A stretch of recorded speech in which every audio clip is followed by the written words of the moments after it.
Hello and welcome to the Reload by Prediction, the Sports Video Talk Show Network. Normally, at the beginning of shows, I like the idea of talking about some football, right? It's football season. Everyone's excited about it. Everyone is loving, probably their designated teams. I, on the other hand, have just lost more and more and more hope. I'm personally a fan of the Cleveland Browns. For those who have not seen my sorrows on social media or even on this show previously, but let's just not get into it. It's just not worth it anymore. It really isn't. I don't even know if I should designate time to even talk about the Browns at this point. However, things could turn around. Who knows? I give props to the Broncos, but still, even still yet, it pains me. It really does. I have family that's friends of the Broncos, so from time to time, it's not the worst loss in the world, but for the Browns, you could argue, the way that things are going by no means is ideal. But hey, we've got a great show today. We'll be covering the newly announced LA Guerrillas starting five. We'll also be covering the importance of substitutes and how they can actually play a role this year, along with the Dallas Empire, right? Is it too early to call them the best team in the league? If not, does that title mean anything, right? Does that title actually significant? Does it give anything? Does it provide any depth, if you will? But yeah, it's going to be a great show. Really looking forward to it today. And of course, the Reload is brought to you by Prediction. Prediction offers the chance to learn and converse on more in-depth subjects about all of the latest and greatest esports, from NBA 2K to Overwatch. By the way, who saw the Overwatch 2 announcement this past week? That was great. Also, Super Smash Bros. Ultimate, Dota, esports news and business, and as well as Call of Duty. We cover so much already and are only looking to expand rapidly each and every day. So feel free to let us know what game you guys would like to see us get involved with next, or even what avenue of esports you'd like to see us dive into next by mentioning us on social media. Just as one, you can feel free to access us on Twitter at Prediction with 2 E's, or at myself on Twitter at LandO. And for those that may be listening to us on iTunes, Spotify, etc., welcome to you. And if you're interested in joining us for a live show where you can be involved with the chat and kind of get your opinions out there, we are live every Tuesday. That's at 12:30 p.m. Eastern Time on twitch.tv/Prediction Esports. That's Prediction with 2 E's, twitch.tv/Prediction Esports. It's going to be great. Super excited about a few topics that we've got to cover for today. Ones that really can be really dived into a decent amount. People talk about, okay, well, the LA Guerrillas, first off, a lot of people think about with this team in particular is, they're okay. There's not really a whole lot there.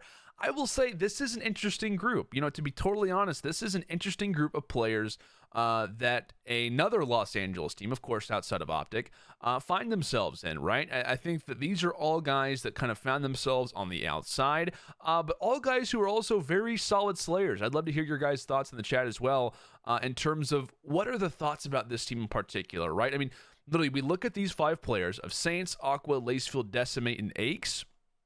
Together, I don't know how it's going to mesh, which we'll talk about, but in general, their numbers are impressive. Like, you got to give these guys some props for the respective teams that they played for toward the end of the season, and we'll dive into a few numbers from Champs, actually. At Champs, Saints had a 1.3, and these are overall KDs. Saints was at a 1.3, Aqua was at a 1.24, Lacefield was at a 1.12, Decimate at a 1.07, and Aches was at a 0.74.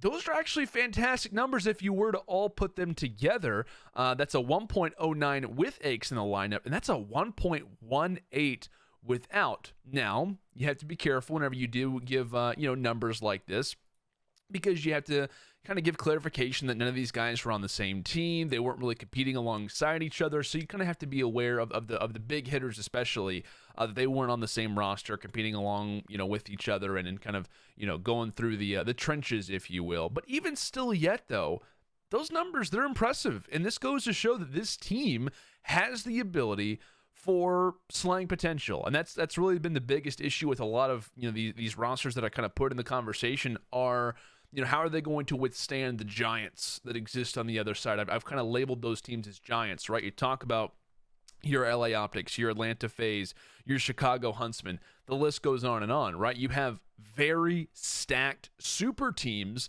that all have shown previously that they can be top caliber players in the world. And so you're looking at them and saying, how do we withstand that, right? How do we take certain precautions in order to take down this particular lineup. And like I said, it's going to be interesting to see exactly how this team does that and what they kind of do. Batsoul says, this isn't a bad team. Hopefully Saints/Lace stays consistent. And I absolutely agree with that, right? That's, for me, something that's super important about this particular roster, because the blueprint for top caliber teams has been consistency. It has been a strong slang front with a, like I said, consistent secondary. You need, and this is the blueprint for previous 5v5 champions, you need a strong slang front and a consistent secondary, right? You need all 5 players to, in some capacity, be involved. And even looking past that, you also just need everyone to be there, right? It's not just about the main guys at the front. It's about having other secondary players who can come in and instantly be influential, right? You need someone to play what I've deemed as the karma role or the enable role, right? Fill the gaps, play your position, and step up when needed. And I feel like Akes will be that particular person for this team. He will be the mind behind this particular roster. What we have Aqua, who's kind of now back in his designated role, because in the past 2 seasons, he's kind of had to fight for his main AR position, right? Echo Fox in World War II with Assault. Accuracy on Splice at the beginning of this year. It's interesting because he hasn't really been able to play his position for the entire season. So I think this will be one of the hardest teams to manage, though, because you talk about the players that they have on paper. They're excellent, right? It's no surprise. These guys are absolutely excellent players for their respective teams. But in general, them working together, that for me, I think is definitely one of the biggest issues that could come about. Aston Chat says they're all inconsistent and only Akes is clutch. Batsoul says wrong. Well, I will say it's hard to judge because I think whenever and where opinions could come from about this team being inconsistent, I don't think the core of that argument is wrong.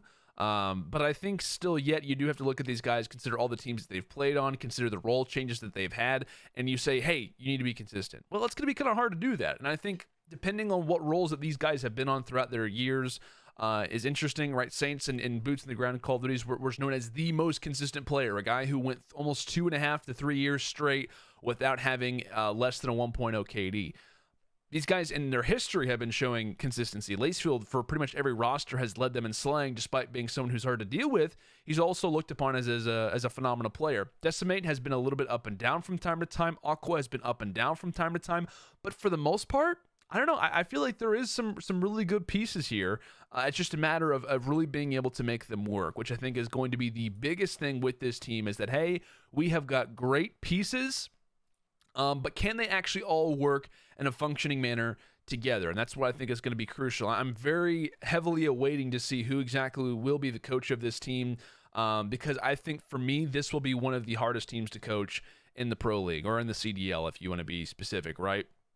And I think you're going to need a stable coach, someone who will be there to kind of be the deciding factor, to say, hey, regardless of the current situation we find ourselves in, if we're down in series, if we're, maybe playing consistent and lose a series we shouldn't have, you need someone to be that stable piece who will be able to unite these guys together. Because, hey, it's interesting because all of these guys, in some capacities, have been kind of left out to dry, to be honest with you. You talk about a guy like Saints, you talk about a guy like Lacefield, talk about Decimate, Aqua. I mean, these guys are pieces that have been looked upon as major slayers for their respective rosters, and they've kind of been let out to dry. And that could unite them in some ways, but someone will have to be there in order to really unite them, I think. Like I said, Lacefield has led teams in slaying. Saints did that at the end of the year. He was looking fantastic. Decimate, in the start of Black Ops 4, led G2 in every KD-based game mode. I think we can all get the idea. There is some very good pieces. And there's also some decent chemistry here as well. And I may be digging a little bit more than I should, but Akes and Decimate, obviously Akes and Lacefield have a great history. Saints and Lacefield, etc. You've got some good pieces here. And so I think that realistically, despite what could be the instant assumption of, this isn't really going to work, this isn't going to be key, et cetera, I think these guys actually may work a little bit better than people are expecting. Now, do I see them, taking down top caliber rosters in the early stages? No, I don't. I think if you have the right coach there, this team can be the wild card where they are sometimes the best team in the world, or rather look like they could take down some very top caliber rosters. So I shouldn't have said best team in the world, but look like they can take down some top caliber rosters. And at times they'll probably lose to some low tier guys. And you may be thinking, oh, where are they at? Like, where's their kind of head at? I think together they can look, and this is kind of what we've been saying for a few people talk about, is inconsistent. And Bad Soul said, in all honesty, you don't need a star player. Role players are necessary to every team. I agree. I think that role players are very crucial. I do think, though, in the discussion of what really will make you a top caliber roster, though, I think you do need stars, and that's plural. I don't think you need one. I think you need multiple in order to capture championships. Every team this year that won a championship had, or I should say in Black Ops 4, had multiple influential pieces. There was one guy who kind of stood out amongst the rest, but in general, there were very supportive pieces. There were almost tiers to the way that those players were kind of rocking out. But I am interested, right? I mean, like I said, you've got a group of guys who are very good, but together, I really do worry about it. I think that I do worry about where this team could be heading. But in general, though, they've got the pieces. It really is, for me, the matter of the coach. It's a matter of the supporting pieces, who can come in, who can be influential. Maybe you look at substitutes that could maybe motivate things, that could maybe provide a little bit more stability in certain positions. I think for me, that's where I'm kind of currently at when it comes down to the LA Guerrillas. A roster that by no means is bad, but a team that probably will be difficult to deal with. And sorry, Bob says the Rampart was a star player for LG. I mean, to be honest, that's not incorrect, but in general, you kind of get the point, right? Let's go and move on, right? Really quickly, I want to hear your guys' thoughts on this team. Very briefly, what are the thoughts right now when it comes down to this LA Guerrillas team? Are we happy about it? Do we think there's potential? Do we think we are probably steering away? What's kind of the general thought about this team? Because I think they will play a wild card in terms of their positioning amongst what would be the top 12. I don't know where I'd put them. I'd probably put them in the lower 6, obviously. Lower 8, though. Where are we thinking that? I think that they could be lower than 8. And probably will be lower than 8, but I think they have the ability to take down teams that exist above them. Like, for the most part, you're not going to see teams really fluctuate all that much. I think this team will be full of taking down, high tier teams, but also at the same time losing against low tier teams. Just the way that it is. Aston says 8-12, but could upset. Totally agree. And Bad Soul says, are you going to discuss free agents? There's still some very good players waiting around to get picked up. That's a really good topic, and I'm glad that you brought that up, Bad Soul, because I actually intend on doing that next week. I think that we're still waiting for the Florida announcement. The LA Guerrillas are still, rather, there's a lot of teams who haven't even announced substitutes as of yet. So I'm currently waiting for it, and then I'll probably have a segment. We'll probably talk about it as well a lot.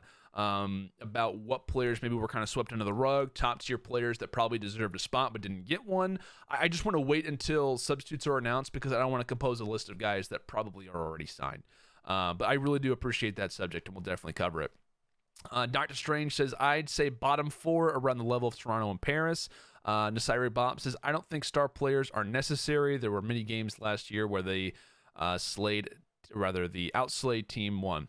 I get it. I think that the key to winning a championship, I think, in Modern Warfare and what was kind of the case most of the time in Black Ops 4 was having a group of Slayers that can be coherent and that can work together. That for me is the ultimate kind of piece. And for me, 100 Thieves kind of led the way of saying, hey, we're going to prefer slaying over that and work on it later. Because you can teach a group of Slayers to work together, but you can't necessarily you can't really put together a group of role players and say, hey, you need to slay. Like, you're going to have great chemistry and you're going to win series from time to time. But I think based off the players that exist and the teams that exist, it's very difficult to look at your roster and say, you know what?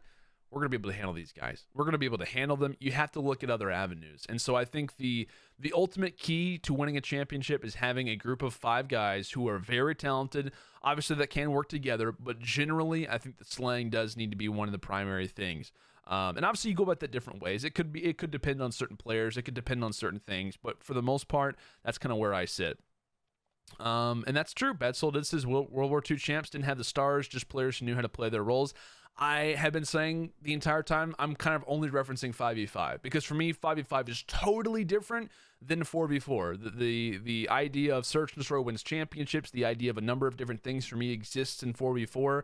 5v5 is a totally different story. And it may seem as if, oh, there's only a few players that really kind of change up that process. But for me, it actually means all the difference in the world. So that's just kind of where I currently sit. But regardless, I'm glad to hear what your guys' thoughts are right now in terms of the LA Guerrillas at this moment. It's going to be interesting to see exactly how they kind of translate. But let's dive into the next subject really quickly, because I think this is important. I want to try to get this out of the way. And I'm glad that we've been kind of having this free agency conversation, because I got to say, free agency and substitutions, I think, are so important, and it's being swept under the rug by a lot of people. I mean, legitimately, I have been kind of surprised by the lack so far, which we could see that totally change up over time, but the lack of influential substitutes. And I think, and people instantly write this off, and they think, it doesn't really have a whole lot of importance to it. I mean, really, what are they going to do? They're going to sit on the bench, maybe sub in. What are subs really useful for?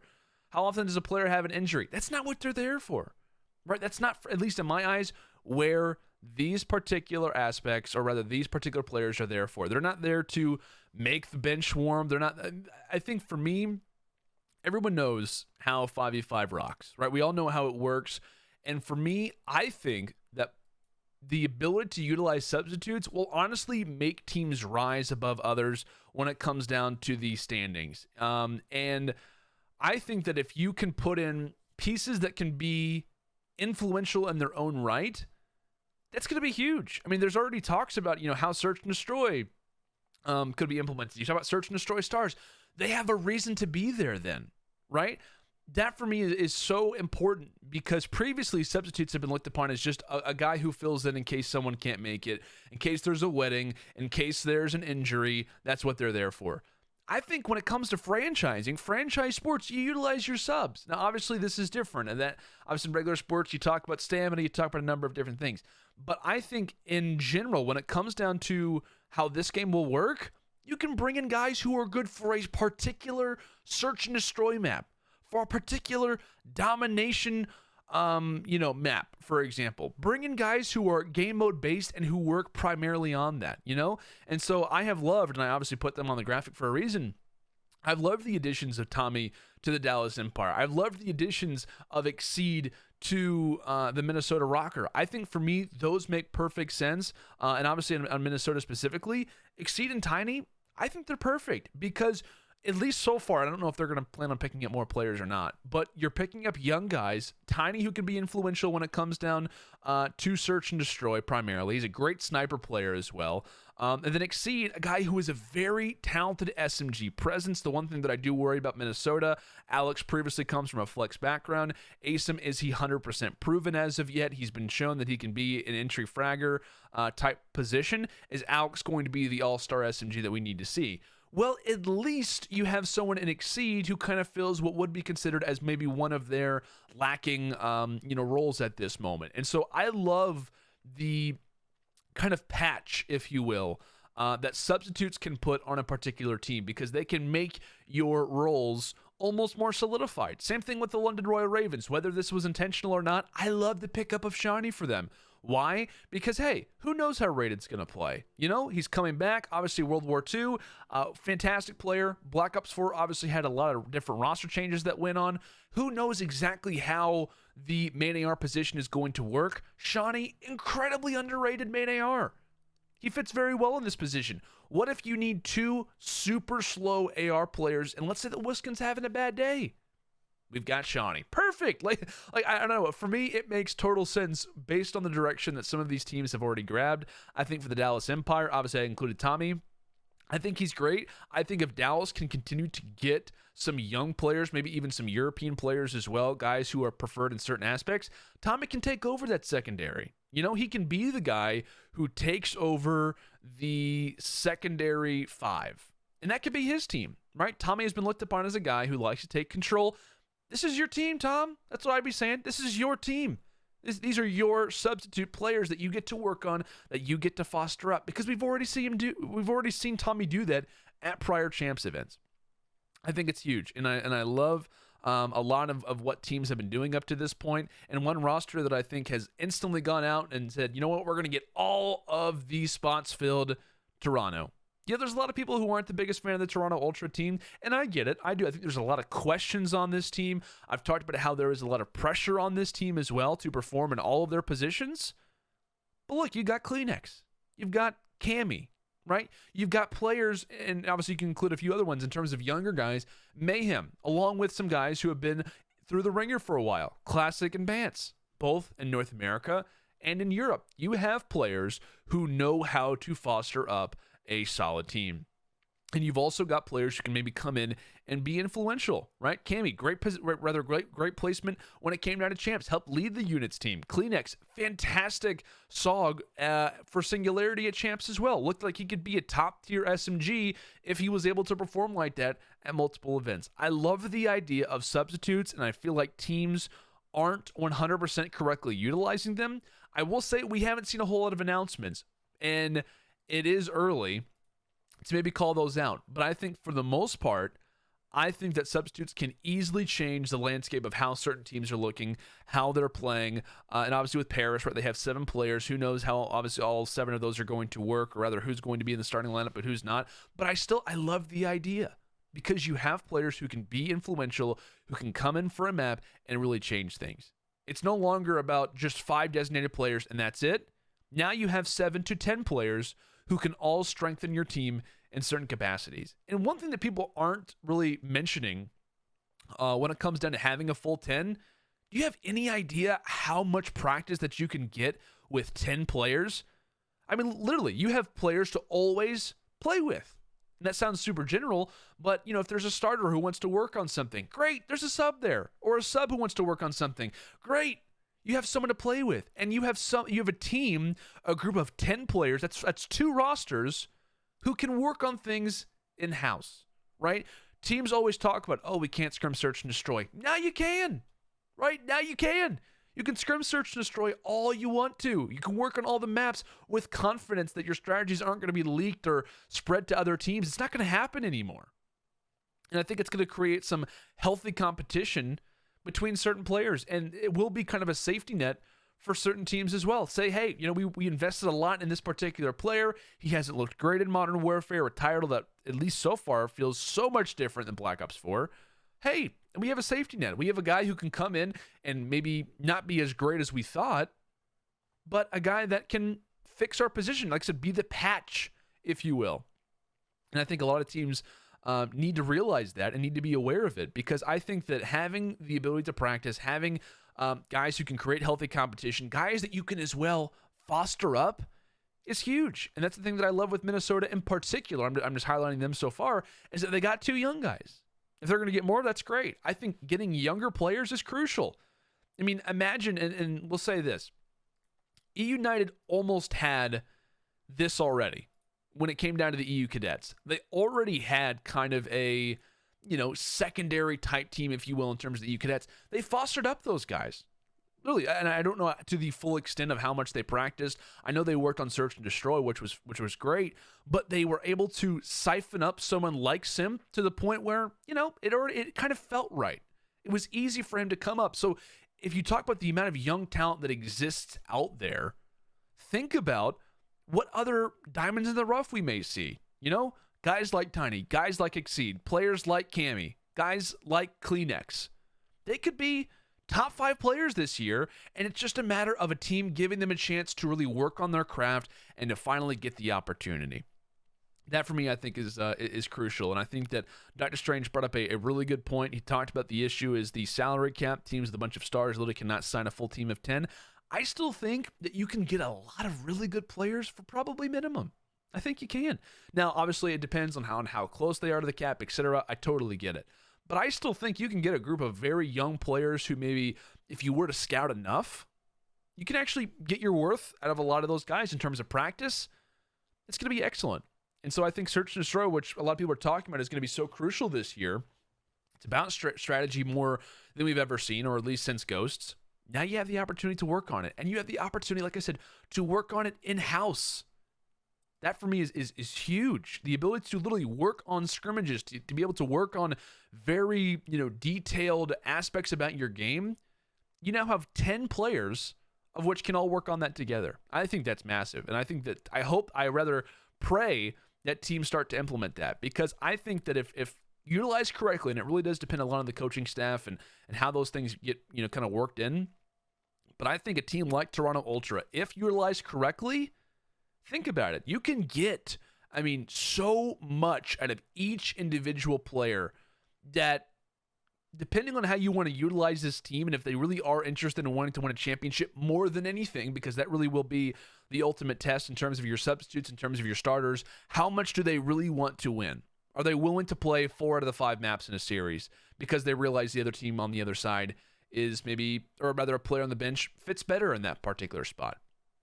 I think it's huge. I really do. And I think, like I said, if Toronto Ultra, if teams that decide to, go for a full 10-man lineup, if they can utilize them correctly, you've got guys who in every single position on different maps, you got a lot of guys who are working. You got a lot of staff that have the ability to really show out. I think it's great. I'm really excited about it. But let me know, guys. What's the thought on substitutes? Are we against the idea? Are we for the idea? Because you know what? I could be wrong. But I think in general, I wouldn't hate on the idea of having more than less. I would prefer 10 over 7.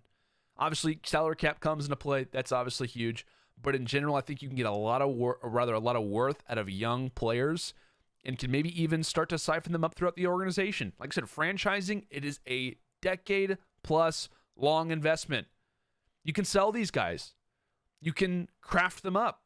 What if Kleenex becomes an amazing player on this Toronto team? Put him in the starting lineup. Maybe you trade him for another star piece that works perfectly with your team. I don't know. I think there's a lot of ability. Like I said, at the start of the Pro League last year, 30% of the CWL were filled with rookies.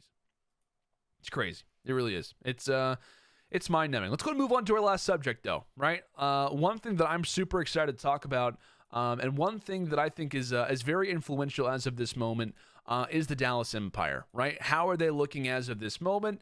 And I want to talk about the subject of, is it fair to call the Dallas Empire the best team in the world, right? Is it fair, right? Is that a fair assessment that you can make? Or if it is, does it mean anything, right? Does it mean anything to be the best team at the start of a title, or this early in the title that we have? Now, so far, the Dallas Empire has won, I think, 6 out of the 7 online events that they've played in. And you can obviously preface that with the idea that those all, I believe, were search and destroy tournaments, which is obviously something that's incredibly notable. But for the most part, they looked fantastic. Literally, they have looked absolutely unbelievable. 6 out of 7 tournaments that they've played in. I think Shotzi and Krim won the 2v2 $10,000 tournament the other day as well. I don't know.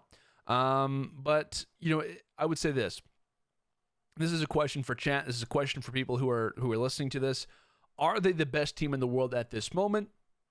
Yes. Right? Yeah, they are. They are looking, as of this moment, from the very small sample size that we have as of this moment, do they look like the best team in the world? I think they do, because it's not just search and destroy, but as well as in scrimmages, they've looked excellent. They really have. But the more important thing, whether you think that or not, let's say that you think that it's yes, let's say that you think they're a top caliber team, does it mean anything, right? Does it hold weight? I think that it does. Now, it's important to realize how much weight that it really does matter, or rather it does really kind of carry over. But for me, does it hold weight that this team is looking like the best team in the world as early as we've seen? I think that it does. First off, because I think for the Dallas Empire specifically, it's giving us answers to questions that we had about this team, right? The questions were, can this team work, right? A big thing was, is Shotzi worth the risk? Will this game be too fast-paced? Can the ARs, can Clayster and Crimsix work together? And don't get me wrong, those questions still do exist, but little by little, tournament after tournament, scrimmage after scrimmage, those questions, they're starting to diminish a little bit. And despite what people will say possibly in chat, what people will say possibly, however it may be, at the beginning of the year, this wasn't everyone's favorite team. It wasn't. It definitely wasn't. I know for a fact, as I've made videos more and more about the Dallas Empire, people have talked about, of course they look like the best team. Are you serious? And then I look back at all the Reddit posts and I think, hey, we hardly had Dallas Empire in the top 5. On paper, this team wasn't necessarily in the top 2 or the top 3. A lot of people had the Chicago Huntsmen above them. A lot of people had the Atlanta FaZe above them. A lot of people had the LA Optic above them. And I think it's still fair to kind of throw those names around there. But like I said, it's still, for me, it's early, but it is notable. I think that it is notable. There are a lot of people who are saying that, oh, is it going to affect your power rankings? That for me is a really big conversation to have right now. Is it affecting your power rankings at all? I think that it should. I do. I think that the way that they have played up to this point, it is notable. But you have to keep in mind, like I said, that it is early, right? These tournaments, in terms of the ones that I mentioned, 6 out of 7 in the grand finals, of the wins that they've had, they've been in the grand finals all 7 times. 6 out of 7 they've won, have all been S&D, but they've looked excellent as well in terms of scrimmages. That can't be denied. In terms of hardpoint, in terms of domination, hardpoint specifically, they've been looking great. But for those that would say it means nothing, I disagree with that totally. I think that this shouldn't necessarily affect things crazily. And for those who are saying, oh, it's just the preseason. No, this isn't the preseason. Granted, the CDL has not officially started, but scrimmages are happening. The first rule set has been announced. A Call of Duty season lasts, 8, 9, 10 months? This is included in that. It is. But how much weight do you take around the Dallas idea of them being the best team in the world? I think that it does hold some water. But even still yet, this is, I think for me at least, not, if you're a Dallas fan, Dallas Empire fan, this is not what you want to see. I think it's what you need to see from this team. And I really am a big fan of this team up to this point because, like I said, I had my questions about him. I'll be totally honest. I've had my questions about him in terms of, can they work, right? How is Illy going to translate? Which he's looked fantastic up to this point so far. How, more specifically, is Shotzi going to translate? He's looked excellent so far. And that's, for me, something super crucial and something that I've talked about a lot, is the translation from a player coming from Halo to Call of Duty. It takes some time, right? Who can World War II? It took him around half, if not a little bit longer than half of the title to really start to come into his own. And you could argue it was the team. I would say in general, he would even say it, he wasn't up to the same standards. Frosty, a perfect example, a fellow world champion, came over to Black Ops 4. It took him a good majority of the year to really start to kind of get into that same, rather the level of which he probably is comfortable with.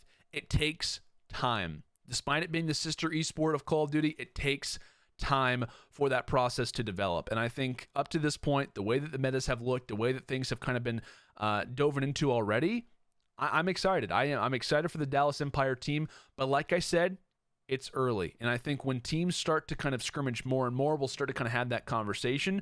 But like I said, the overall question, is it fair to call the Dallas Empire the best team in the world? I think it is a fair conversation. I think it is an accurate statement up to this point based off of the small sample size that we've been given. Now you can run with that and say, oh, how much weight does that really hold? It holds as much weight as how long the title has been out for.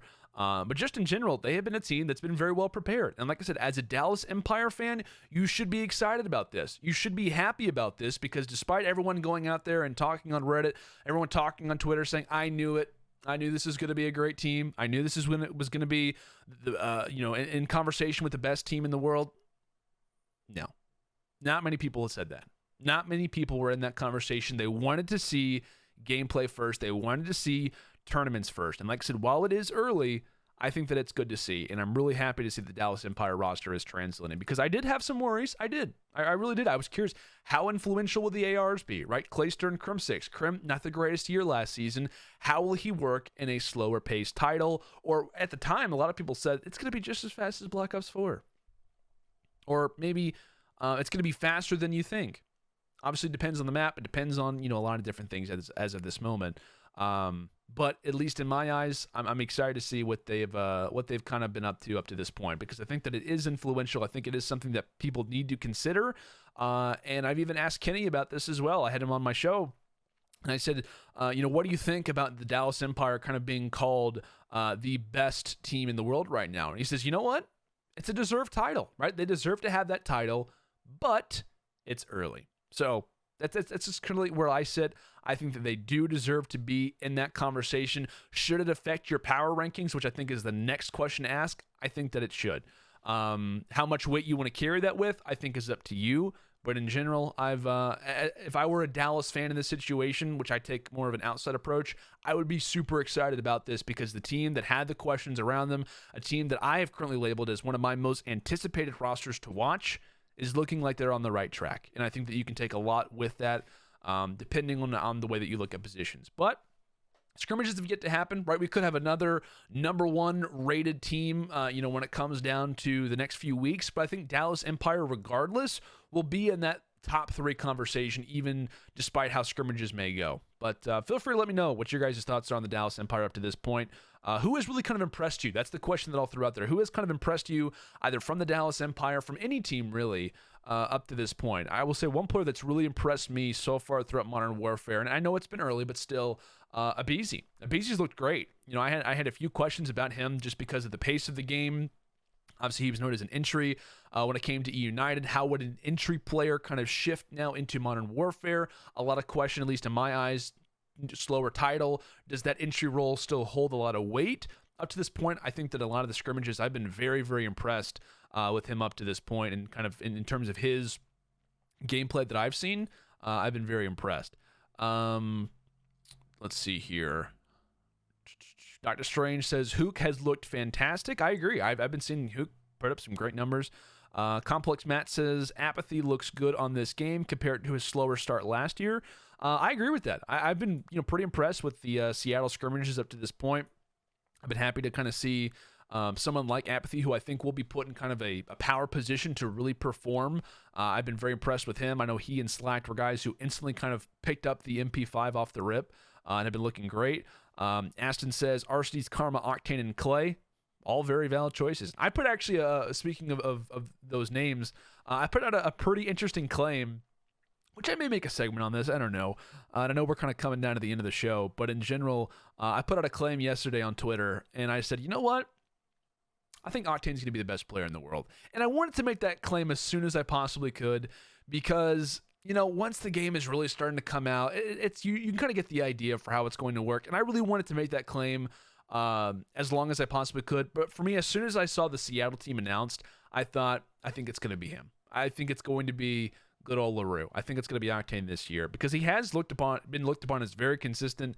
You could argue the best overall year, maybe in Black Ops 4. Obviously, Simp comes in later, but regardless, I think this team fits him.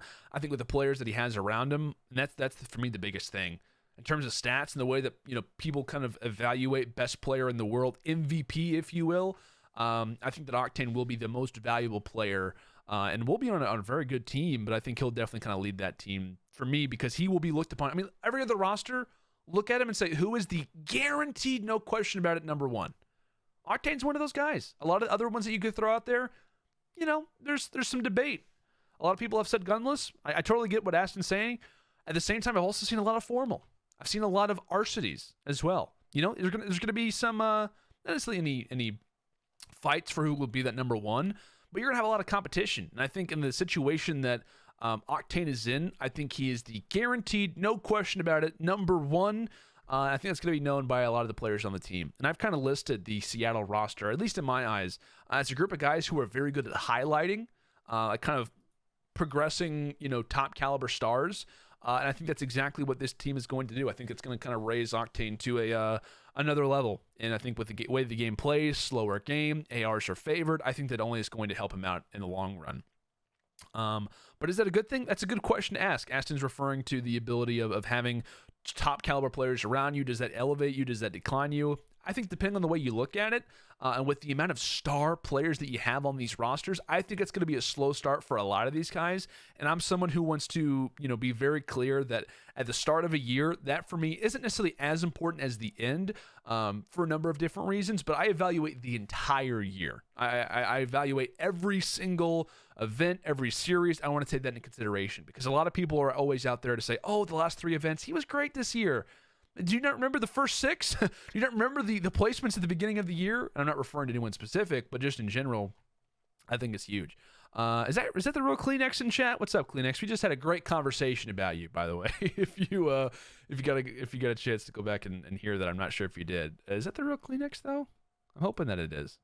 I think that it is. Well, if it is, hello, Kleenex. Like I said, we had a great conversation about you in the Toronto Ultra in terms of substitutes. Matt says, I'm interested to see how Joey coaches veterans who have won compared to Gen G, who none of them had really won a title before. That's a very solid claim to bring up. I'm very interested to hear, rather see exactly how Joey does do that, because I think that Seattle, they're a great group. I think they're going to work excellent together. My biggest thing is that you're going to have to kind of dive in and get a lot out of those guys. You know what you're going to get from Octane. Who knows what you're going to get from Karma specifically? Can he be that second option? Can someone like Apathy be that option? And obviously with the other guys on the team, I think they work great. For me, I would have loved to have seen that team get an Illy or get a Dashi in the lineup, just because I think that would have, and a lot of people thought whenever I made the video or made the claims about Seattle, they instantly assumed that I thought they were going to be awful. And that wasn't the case at all. I just meant that I think if they want to contend at the absolute highest level, I think they needed one more piece. But I still think they're a great team, and I think that they've shown that so far throughout scrimmages, which is what I expected. But I think a lot of people jumped to a conclusion that I thought they were going to be horrible, and that was not at all the case. What do you think about the Tupac dude? Tupac, I love. Tupac has been an excellent search and destroy player for the longest time. He's a grinder. He knows search and destroy very, very well, and I would not be surprised if, much like a lot of the other rumors that are out there about search and destroy stars, could they be possibly brought into, substitute positions? How would they be evaluated? Would they be put on a team? I think that he has great potential to be that. I'm not sure about his respawn ability, but in terms of search and destroy, I've only seen good things. And I've watched this stream actually a lot to learn search and destroy strategies. Sounds good, Kleenex. We'll answer a few more questions. We will have to kind of head out, guys. I've kind of enjoyed this Q&A at the end. We normally don't do that, but I've really enjoyed it. John, not on a team yet. One could argue the best sub during Envy's Black Ops 3 and IW runs. Both were great years for Envy. Yeah, I don't know what's going on with John right now. There's a lot of rumors floating around as to why that is, but I'll leave that where it is. I'm not 100% sure. Complex Matt says, I think the Slacked and Able duo is interesting, but both are typically entry players. That's a good point. That's something for me that that for me was one of the worries for Seattle. I know I talked about how they were kind of an older team. I talked about how they kind of all are more designated on playing around stars. And then the roles as well for me were a big thing. I think that this team is perfect for highlighting a top caliber player. And I think if whoever obviously would be subbed out, but in general, I think if you brought in a talented younger guy, primarily younger, just because you want to kind of add that to the fray, someone that you can kind of build up for years and years to come, I think that they would work perfect on this roster. And that's why I was so adamant about, hey, can we get a younger player on the team? Because I think that it really would drive a lot. And it would be an excellent piece. A guaranteed number 2, I think, would be a lot. And then you have that consistent core. A guy like Apathy, when he needs to step up, can. A guy like Karma can step up when he can. Obviously, you have Enable and Slack. Depending, obviously, they can step up when they can. So that's just the way that I look at it. But what a good show we've had today, guys. Like I said, thank you all for tuning into the Reload today. We answered some great questions. I know we didn't get a chance to cover all of them, but maybe in the future, that's what we can talk about. Maybe we can designate a segment to a Q&A, to maybe questions more. Make sure to stay tuned to my Twitter at LandO. I definitely have some Q&A things in mind to kind of get the Call of Duty community. I want their voice to be out there, because I think there's so many great opinions. I think that we brought up a lot of great questions as well in terms of, what's happening with certain players, how will certain teams handle particular rosters, coaches now put in different positions. I think that it's very interesting, and I think a lot of those questions and opinions need to be out there.